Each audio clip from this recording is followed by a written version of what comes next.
Dale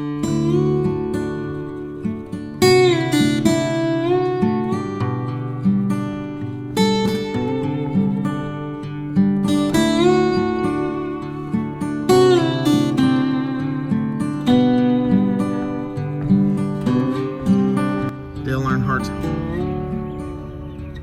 home place as a kid. And the shop his dad actually died in. It did all of his work. If you watch a lot of documentaries and things, this is a lot.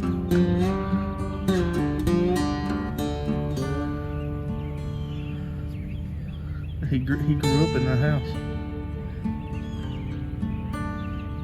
The number 3 on the front porch. There.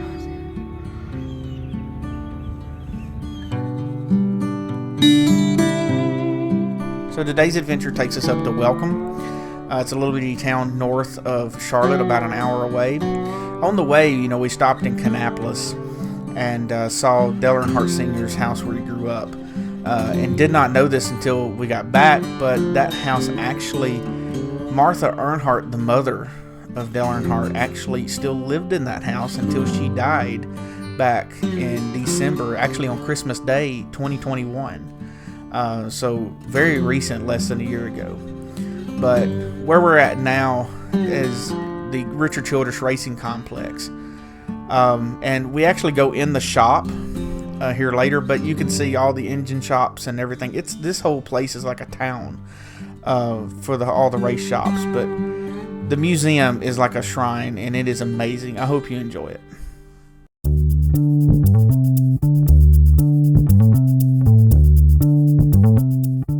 The Richard Childress Racing Museum is one spectacular museum, I'm telling you. It starts off with talking about the story of Richard Childress and how he got started in NASCAR, where he was racing in the 1969 Talladega race and ended up taking his earnings and starting the race shop that we know today. Really fascinating, wasn't it, Chelsea? It was very fascinating. Yeah, and I think just the history of this gentleman here himself is just amazing. Richard Childress is just an amazing big name in NASCAR as it is, and but the neat thing about this whole museum is that the museum is actually the old race shop of the number 3 car. Half of the museum is, and that's where you're seeing right now. Right there is the original engine shop, which is really cool. But also what's neat is inside you see the rooms that still have the doors, and they had a picture of what the room looked like inside as if you were standing at the doorway looking in, which is just so cool. But this whole place was amazing. Being in the presence of this old shop gets very eerie and emotional. And get ready for that. But I'm telling you, one of the neat things here is Richard Childress' actual office back in the day, and they preserved it. Check this out.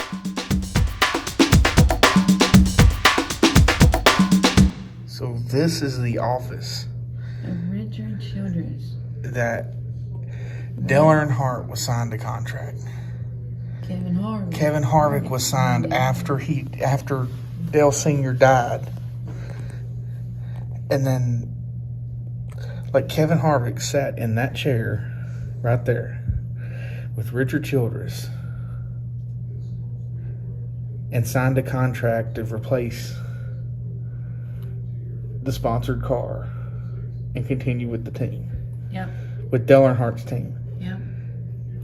These are, you can tell Richard Childress' style and decor and things. But so he made all the deals in here and everything. The deer heads on the wall. And you can definitely tell it was early 2000s when all this was going on. Look, that's a 2000s contract. This is where we sign contracts with most of our drivers. This is crazy. So this is the 1995 Winston Select car. That was a kind of a famous, kind of special series silver car that he raced in the 1995 Winston, which is what we know as the All-Star race. But what I found interesting in this car was this note on the dash.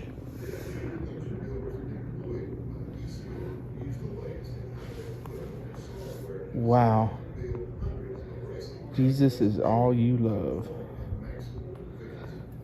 That's crazy. So this is crazy. This is the actual shop. This was the engine room where everything was. And this, you know what's crazy? Look, they still have the air hookups in the wall. This small suite of rooms is where the legendary RCR Here's the Wheaties. has its roots. Wheaties car. Engines were built for all six of Dale Earnhardt's Now he raced that in the. Sam Bass hit the track for Winston in 1997. So Sam Bass, you remember who Sam Bass was? Sam Bass was the artist. He painted a lot of the art and things with NASCAR. He had a studio just outside of Charlotte Motor Speedway.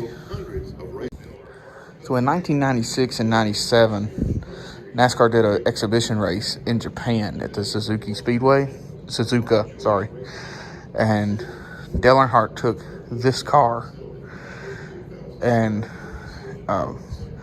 in 96 finished 6th place, but unfortunately crashed out in 97. But this was the 96 car that he took all the way to Japan and raced it.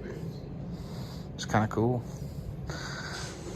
That's Pro Shops, and then that was I guess that was probably a throwback theme to his Wrangler days. In September 1985, debuted at Richmond International Raceway, and a victory 3 weeks later At Martinsville. at Martinsville Speedway. Yeah. Overall, the car earned 5 top 5 and 6 top 10 finishes. That's pretty cool. Okay, so this car is actually a car that Dale Earnhardt, and I've heard, it didn't say it in this, but he didn't like it. He expressed that he didn't like it either. It was created in 2000 by, who was the artist? Pete Max something? Pete Max, yeah. Yeah, so pop artist Pete he was a Max. pop artist. So he created this car. He raced it in the 2000 Winston at Charlotte Motor Speedway, which the All-Star race. It was one of those crazy wild schemes that the All-Star race ran. But it was funny that also, 2001, Kevin Harvick qualified this car. But if you recall the 2001 All-Star race, it started raining on the first lap and half the field wrecked in the first turn at Charlotte. So the NASCAR allowed them to go back and get backup cars. So that was the actual car that Kevin Harvick raced too. I'm sure they fixed it and then rewrapped it. So that's probably why it doesn't look wrecked. It's really neat.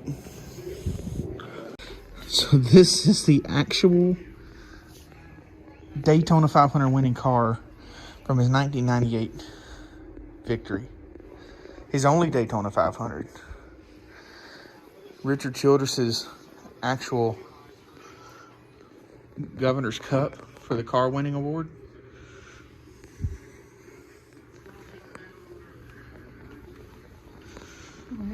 Here's a piece of the Oh my goodness. pavement. Piece of the pavement. Okay, it says this actual piece of pavement was first laid in place at Daytona International Speedway during 1978 and 1979. Yeah. It was first raced on in Oh, it was dug up in 2010 when they repaved it. Wow. It's crazy. I can hear it now. 20 years of trying, 20 years of frustration. He'll come to the checker flag to take the victory in the Daytona 500. Head for turn number 3, and Rennie and Spencer got together. This could be the Daytona 500. Bobby Labonte goes to the outside. Labonte up high. Earnhardt uses the left corner to bring Bass to the as a pit. 20 years of trying, 20 years of frustration. Dale Earnhardt will come to the caution flag to win the Daytona 500. So there's a story behind this that there was a lucky penny that a little girl gave him before the race. It's on the dash right there. Oh man. And there's nothing spoken about that, but I just know about it. There's the penny. Congratulate the man who has dominated everything there is to win in this sport, except this race, until today. So this is the original shop.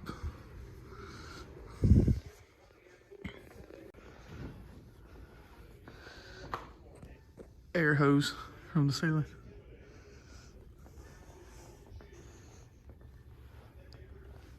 What are you doing in the car?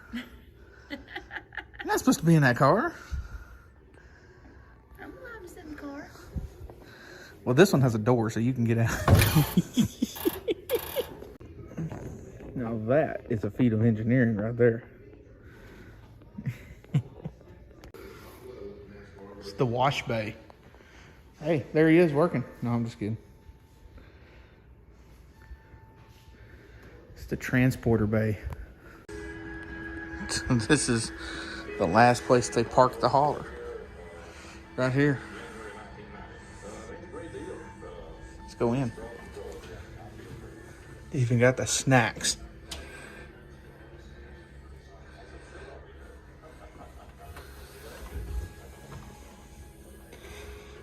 Hit like some Vienna sausages, didn't they? Hamburger helper bag, microwave singles. Yeah, Wow. Like the payday. it's crazy. I'm curious if I could see some expiration dates on them just to see. I don't see any.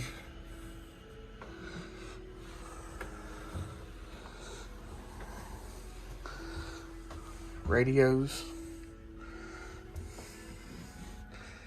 The haulers look a little bit different now. It's when they use 76 instead of Sunoco. Well, they use gasoline, I guess, but Sunoco.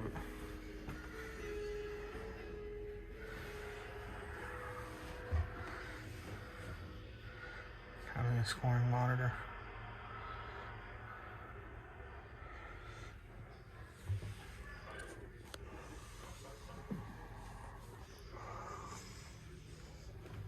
Wow.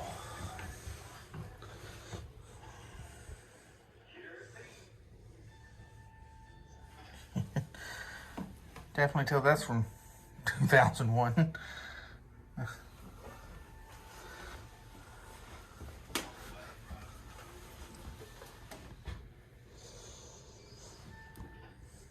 Parts. Brembo brakes. Look at that.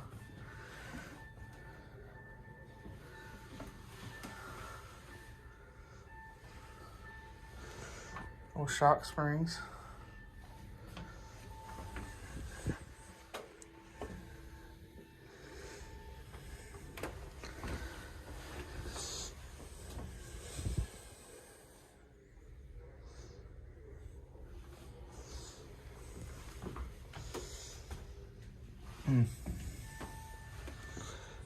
All the old tools.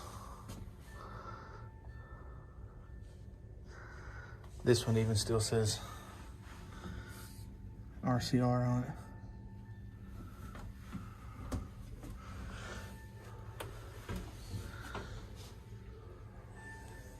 There's two engines down here in the bottom.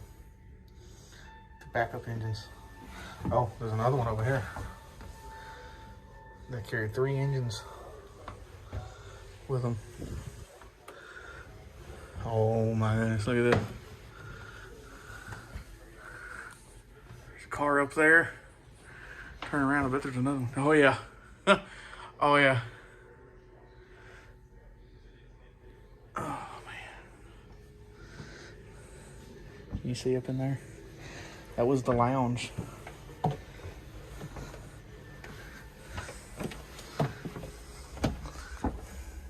Yeah. Oh man. So for a long time, Richard Childress Racing would let the fans come in here and write tributes on the wall. But over time, they've ran out of spaces and had to go to the polls. And they ran out of space, so they've said, well, there's some spaces still over here, I guess, but they won't let you do it anymore. They don't. That's crazy. The last place the hauler sits. Actual fabrication shop, along with the research and development over here. The air hoses, just amazes me how they still have like all the air hoses still out hanging off the ceiling. So I don't know a lot of it, but Richard Childress was into wildlife and conservation. So he's got this in his museum as well. And oh wow, this is pretty incredible.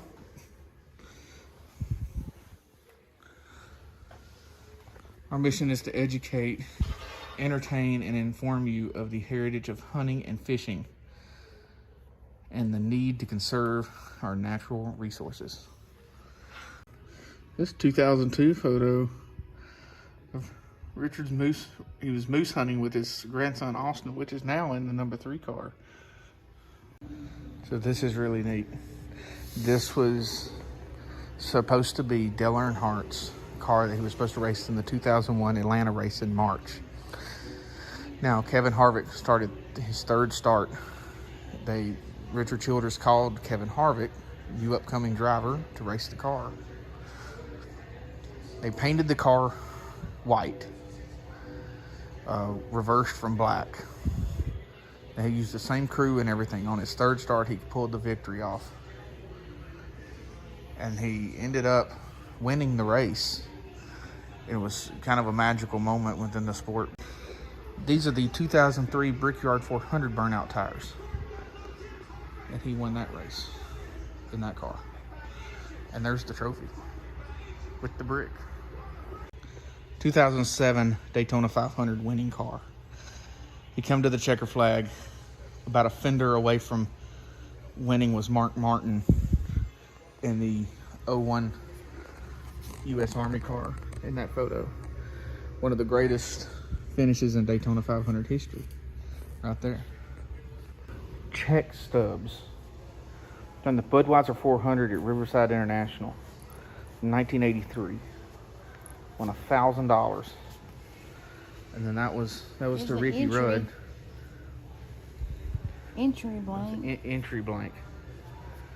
But they filled it all out.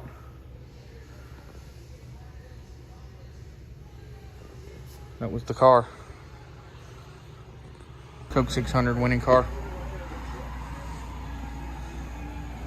There's the trophy. Oh, look.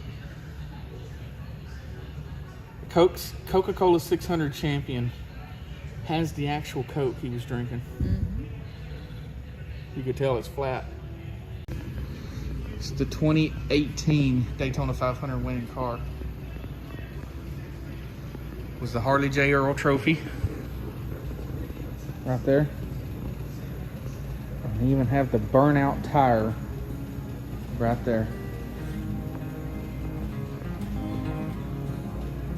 That tire's a little full.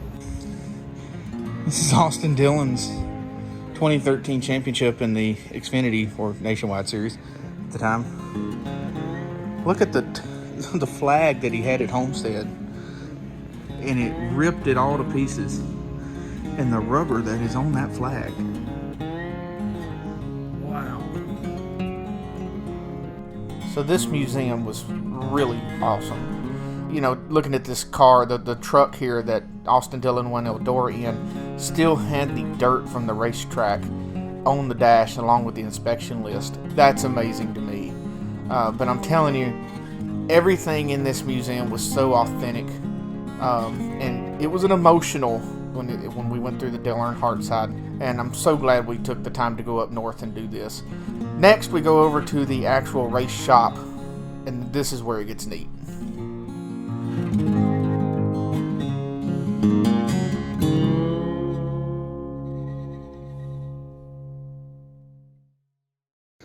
So now we're at the main shop down the street. It's really neat. The actual suspension room.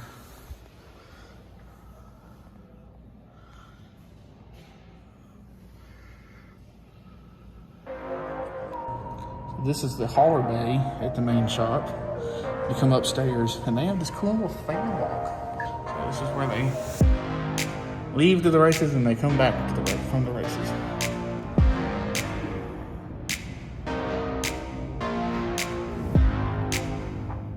That's cool, but it's the next gen test car.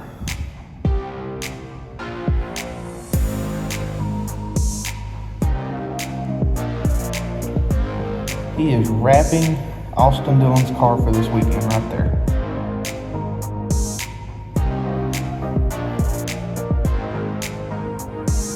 The wrapping's over here too. They haven't even put the windows in yet.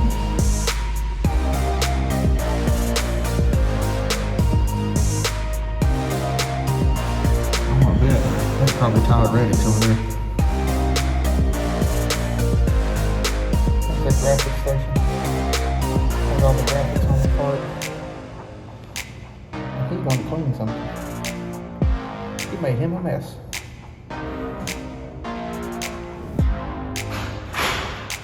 Look who it is. There's Mr. Andy Petrie. Right there.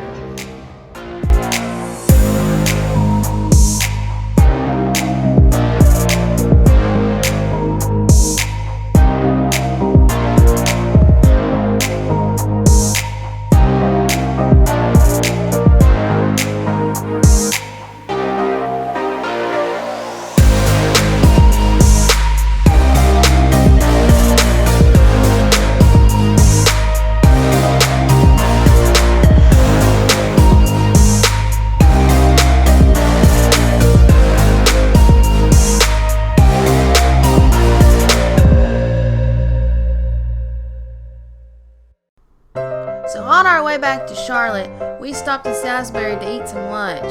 And let me tell you, Caprino's was the spot.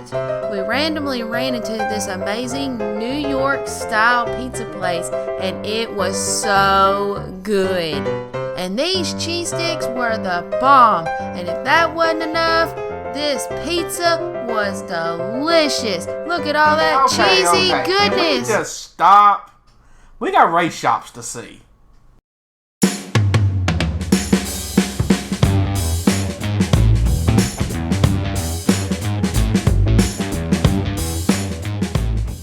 So we decided to take a visit to RFK Racing, which is Roush Fenway Keselowski Racing, which was formerly known as Roush Fenway Racing, and before that was Roush Racing. I know, are you caught up with me yet? That was a lot. But this place really means a lot to me because I was a Mark Martin fan back when I was a kid, and that number 6 car really meant a lot to me growing up. I later became a Carl Edwards fan after Mark Martin retired, and followed Carl Edwards until he retired, even when he raced over at Joe Gibbs Racing. But Jack Roush himself is an interesting person as it is.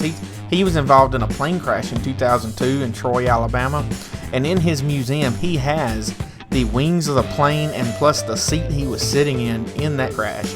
Of course he survived, but was not in great shape. That's just really fascinating that he has this in his museum. So Brad Keselowski, driver of a former Penske car, ended up coming over and purchasing in with Jack Roush and becoming a part owner of the team. So that's why it is now RFK for Roush Fenway Keselowski. And what's interesting, while we were here, all the stuff was being transitioned over to the new RFK signage. Overall, a really cool and free museum to visit if you're in the Concord area.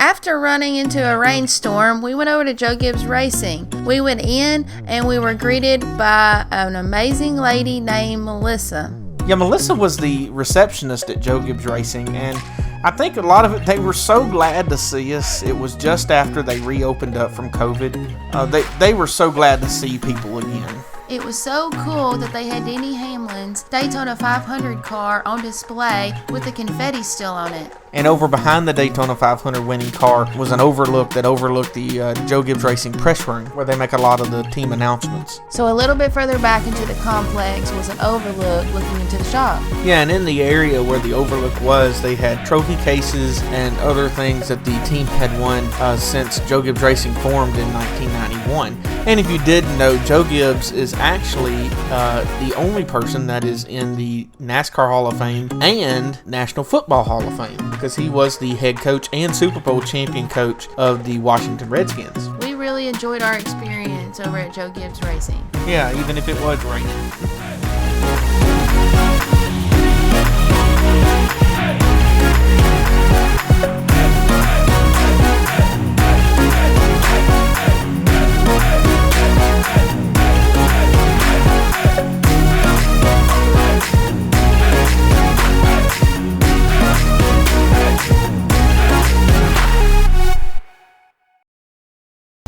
Alright, dude.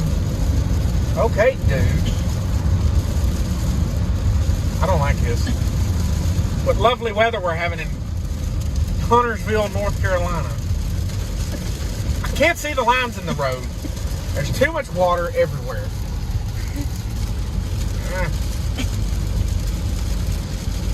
People in this town drive like maniacs.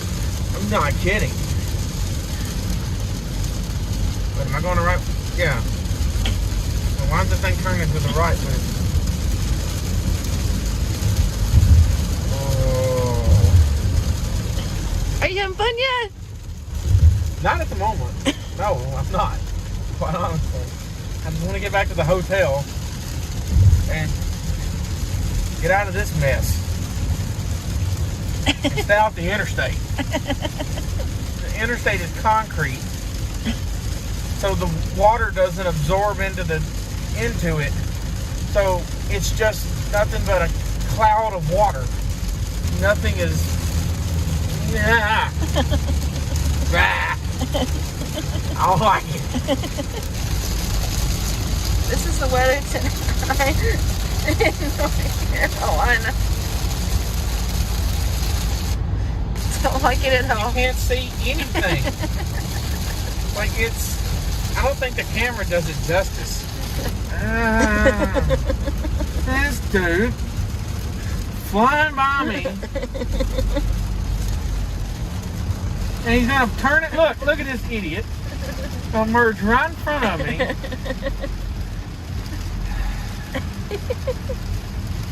You're just finding this amusing, and I'm hoping you laugh all you want. Fine. Come on, Bruton Smith Boulevard. Where you at? These people are nuts. Why they have water repellent on their windshield? Well, honey, they know how to drive. Well, they need mud flaps because you can't see nothing. Most people are going 55 to 60 in the pouring rain because you can't see anything. Then you'll get occasionally this random idiot that comes flying by in their Toyota Supra and just, booking it at 80. It's like you can't see a thing. We on the right exit? Yeah, we're on the right exit. I know where we are now. I knew where we were the whole time. It's just you can't see nothing. Thanks for coming to my TED Talk. So guys, tonight we're going to go down to Charlotte Motor Speedway. We're going to go to the Speedway Club and go eat for dinner tonight. Yep, it's up in the press box. So we were there yesterday doing a tour around the track. And so today, now we're going to go eat there for supper. So this is our fancy dinner attire night. So Chelsea's in her proper attire, all fancied up, and I'm in my, Business attire. business attire. There we go. Yeah, so I'm ready. Are you ready? I'm ready. Let's go. Let's go.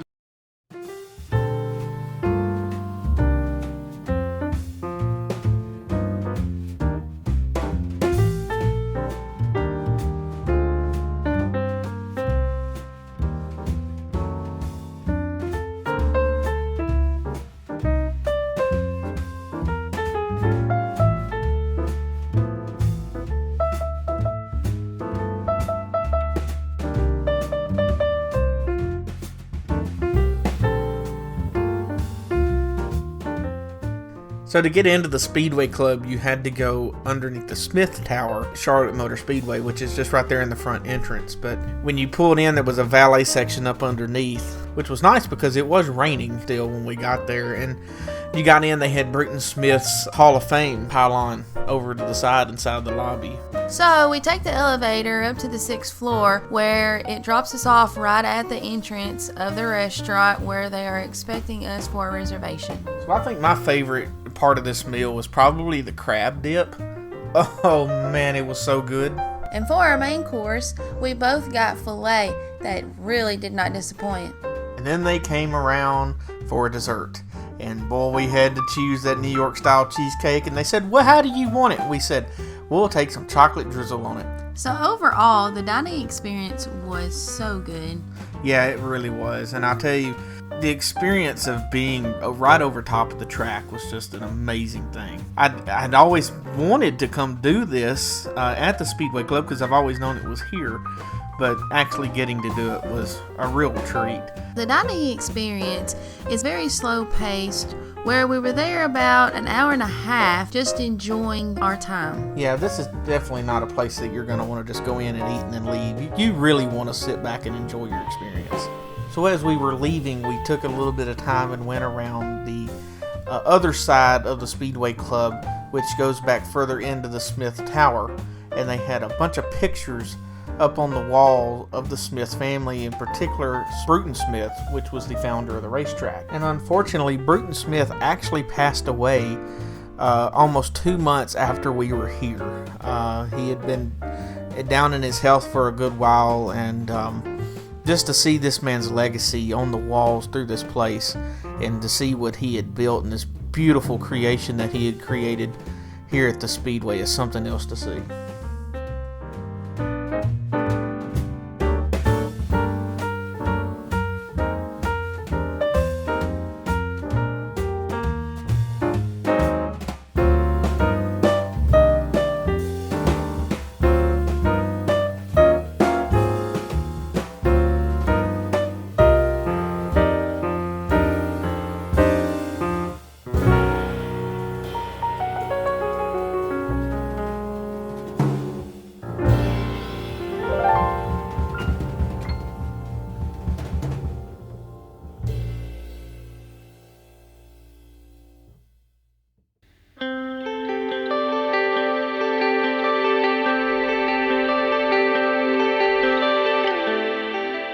Well, Chelsea, that's Charlotte. Hey, that was pretty cool. I really enjoyed Charlotte. I'd go back in a heartbeat. This whole city and the surrounding area is such an amazing experience for me, being such a big fan of NASCAR and all of racing. So, Evan, what was your favorite thing we did in Charlotte?